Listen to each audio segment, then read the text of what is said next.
now for In the Garden with Kerry Heafner of the LSU Ag Center. And we're talking about a couple events coming up and then also a little pest that may be out in your garden. That's right, in addition to rabbits. So a couple of dates coming up. The first one will be tomorrow. I'll be over at Louise Williams Branch Library up in the Lakeshore area, and I'm going to talk about attracting hummingbirds to your landscape, and that's going to be at 1 o'clock tomorrow at the Louise Williams Branch Library in Monroe.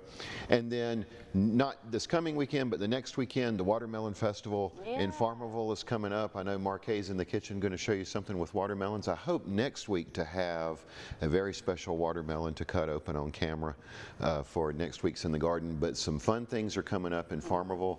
The quality contest is going to be on Saturday morning the 29th. We have Chef Randy May from the Gardens of Somerset going to help us judge the watermelon quality contest. So that's going to be great.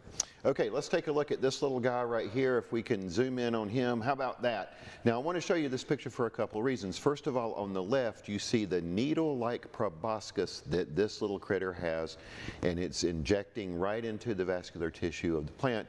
And then on the right, these aphids give live birth, which is unusual for insects, but that's what's happening in that picture. And this is an aphid, and this little thing will cause all kinds of problems in your garden, especially this time of year, since we're at the height of the summer.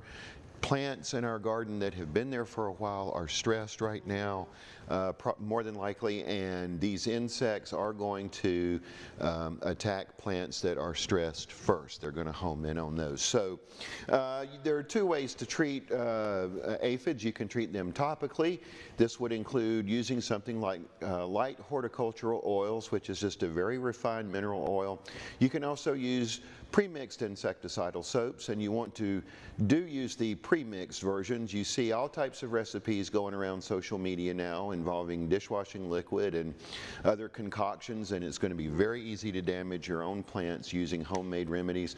Or you can use some of the synthetic pyrethroids that contain bifenthrin or permethrin. Those are very safe to use on edibles. Of course, follow label directions. You can also treat systemically if you're dealing with ornamentals. You don't want to use a product like this on edibles, but a product containing imidacloprid is what you would use to treat systemically, which simply means the plant has to take up the material and metabolize it.